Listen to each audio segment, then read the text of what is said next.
Good morning, good afternoon, and good evening wherever you are. Nice to see you again. In this video tutorial, I will discuss final exam review for COSC 1301. Okay, so based on your study and review from the gcfglobal.org, describe the following concept, right? The following key terms are not an exhausted list, but it helps students to study and prep for the final exam. Okay, so although I gave you a review, please go to the gcfglobal.org. All right, the material for the final exam information is located in the blackboard. So let me show it to you what's gonna be in the final exam. Okay, uh, the final exam consists of Internet Basic, Mac OS Basic, Internet Safety, and Internet Safety for Kids. Okay, so please review and study carefully before students take the exam. All right. So without further ado, let's discuss about some of these terms. All right. For example, it's a web browser. What is a browser? Browser is a piece of software that can retrieve and display web pages. Example of a browsers like Internet Explorer, Google Chrome, Safari if you're using Mac, right? All of those are example of a browser. Do not get confused with a search engine. What is search engine? Search engine is a website that helps users to find information from other web pages, right? An example of search engine is like yahoo.com, bing.com, or google.com. All right, so those are some of the popular search engine. Okay, so make sure that students know how to define it and give an examples, not just define it, explore a little bit more so you really understand the concept instead of memorizing. All right, the next one is transmission media. Do you know what transmission media is? Transmission media. Okay, transmission media in a computer network, right? So let me give you some example of a transmission media. The most popular one probably, let me say it to you here. I'm gonna give you some example, right? You have a twisted pair cable like the one that you see here. This is called twisted pair cable. And then you have a coax cable, right? This is a coax cable, is an example of coax cable. If you have a cable TV in your house, most likely you will use this one, and you have a fiber optics, right? This is fiber optic. Fiber optic has the highest security and is more expensive, all right? So these are some of the transmission media in the computer terms, right? As you notice that twisted pair, the cost is kind of low, but security is low. But fiber optics, because they are a little bit more expensive, they provide better securities, right? Coax cable, the cost is kind of moderate to low, and security is low, all right? So be sure you familiar with some of these terms, all right? And then you have a wireless, right? Wireless. Okay, what's the next one here? Server and a client, right? What is a server and client? Client and server. Basically, server is a computer that provide the service to the client, and the client is a computer that requests information to the server. For example, if we type www.yahoo.com, it will find information. It will look for information in the server of yahoo.com. They are probably in San Francisco or San Jose, California. So as soon as we type www.yahoo.com, we request information or data to the server, and the server will provide service back to the client. All right. Remember the concept of a client and server. Let me show it to you, see if I can give you like a description here, right? Here, right? This is all the client, right? Your computer, your cell phone, and you have the server here. So when we request something to the server will provide back information to the client, right? This is the most common internet models that we have. It's called client and server. All right. So let's move on to the next one. What are some of the internet services that we have nowadays? Well, internet services, we have, we can find Wikipedias, right? Wikipedias, and then we have, what else? Wikipedia, emails, right? Emails, messengers, right? Messengers are for real-time communication there, right? Chatting, right? What else? Podcasting, webcasting, those are some of the internet services that are available in the computers or in the technology aspect nowadays, right? In the past, before the internet was invented, we do things manually, right? Or traditionally. For example, student can only go to school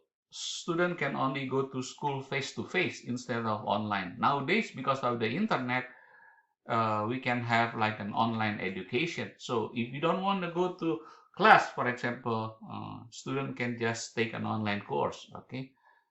So the online course, there are two types of online course. The first one is called synchronous communication. So that means synchronous communication, the instructor provide lecture live. That means student need to be present on a certain date on certain time. That's called synchronous communication, right? Yahoo Messenger, Facebook Messengers, these are some example of synchronous communication. That means it's real time, right? Maybe in the future in STC, we're gonna have two type of online course, synchronous and asynchronous. In the asynchronous online education, that means the student are not required to be live at the same time with the instructor, right? This gives more flexibility to student, right? Because the reason that student take online class, because I think it's convenient for them, and because of the limited unflexible time for them, right? Some of them work at night and some of them work in the morning, so it is very difficult to have a synchronous online course. Thus, you may need to take the asynchronous online education, right? So sometimes you need to be careful how you choose an online course, right? Email is an example of asynchronous communication. Every day I receive an email from the student in the Blackboard or in my real SHUSIM2 at southtexascollege.edu email, right? With email, I usually check every day, except on the weekend. Sometimes I need to have some downtime too, right?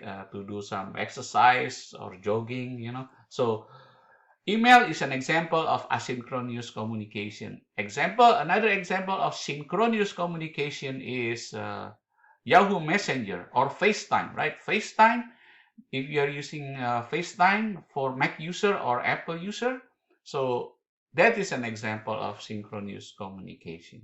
Okay. Web security, right? Well, this is one of the important topic. You need to know what is web security, right? So let me give you an example, see if I can get some information on the internet. Let me see, HTTPS. Okay, here we go. So I'm going to show you, this is a lock symbol. Whenever you go to HTTPS, that means you are in a secure communication, encrypted connection, right? So let's say that this is the users, and you go to blackboard.stc.edu, right? When you log into Blackboard, 100% you will see a lock here. You see this lock button, that means you are in the secure communication, right? Also, the website is called HTTP. If you see this one, you see this S, right? Hypertext Transfer Protocol Secure. That means you are in the secure communication. Okay? So nowadays, if a website without this S, I don't think people will buy some product from you, right? So everything needs to be in the S right now. It's called Hypertext Transfer Protocol Secure, and you will find a lock key there, right? A lock symbol. So this is one way to find out whether you visit a secure website or unsecure website, right? Another way to say is insecure or encrypted, right?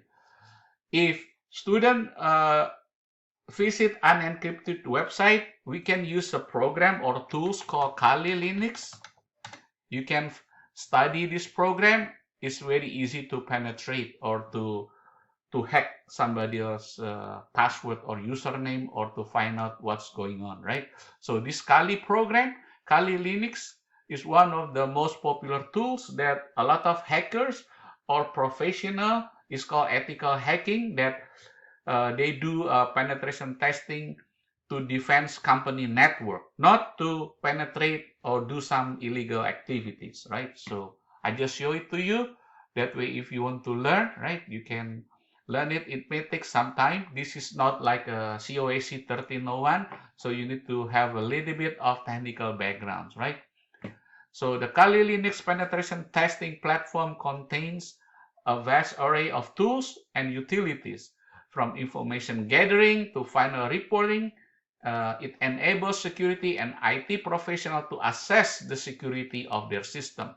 But some people may misuse this tool to hack somebody else's website. That is a big no-no, all right? So that is the difference between ethical hacking and hackers, all right? So let me show you again. The next one is plugin, right? What is plugin? Plugin is, let me show you a definition here. Plugin, right? An example of plugin is like QuickTime, right? Plugin is a software component that adds specific features to an existing computer program, right? Let me give you some example of a plugin software, right? This QuickTime, if you want to watch movie in the browser, some of the website require you to have your PC to have like a QuickTime. Let me give you another example of plugin software, right? So plugin software is add new function to the host program, right? Without altering the host itself. Okay. Example, let me see, example of plugin.